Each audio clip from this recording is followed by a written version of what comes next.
anything that you guys do within your writing? Do you say, okay, well, I really like this, do you say, I really like this riff, I'm going to feed off that?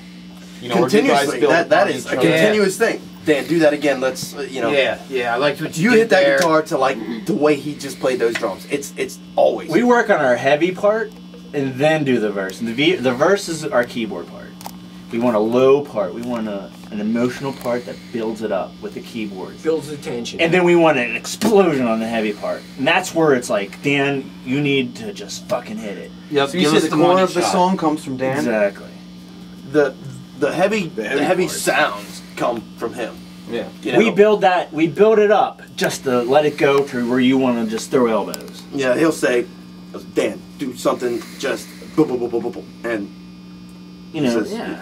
you do something heavy to that. But then we also have a very technical side. We know frequencies.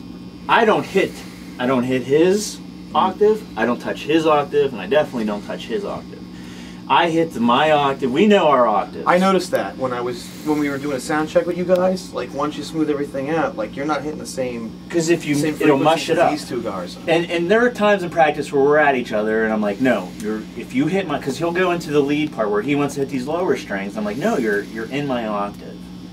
And the second you do that, it sounds like mush. Yeah, exactly. So we know what frequency of sound everyone needs to be Everyone's got their own litter box. Is that what's going on? Yeah, we all got our own litter box. Yeah. And it works out well.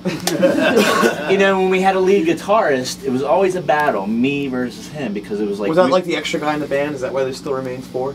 Yeah. Is that like every time you guys get a guitarist? I hate to say it, but that extra door. guitarist is expendable. It really is. He's a temp. He's a temp. And it was competing frequencies. Whenever he was up there, I obviously couldn't be up there.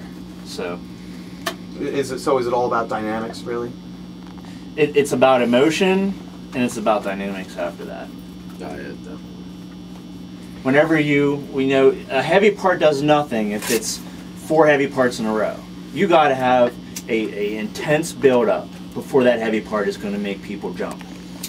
And if it's heavy part, like hardcore goes, you're not going to get the same emotional attachment whenever you build something up with the same ability to let it break into a heavy part. And that's what gives you power. And that is what you guys do too. Yeah, of course. I mean, me and Donnie have had many drunken discussions sitting around going, you better win. Emphasis on the drunken.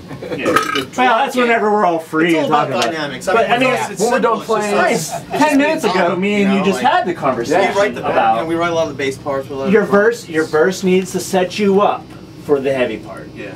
And if you don't set yourself up for the heavy part, it's not going to be as powerful.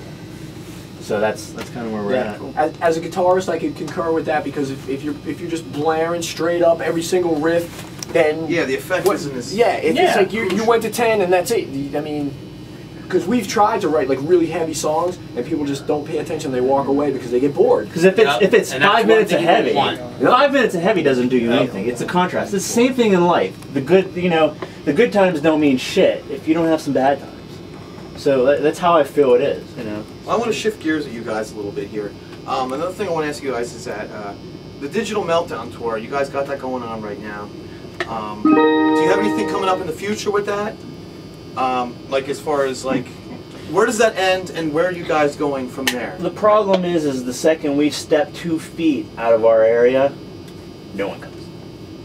So right now our goal is to have the Suicide Puppet 7th player, step out a little bit into these untapped areas, get a group going, at least maybe 10 people show up, and then bring the tour there, and then build our tour at that point.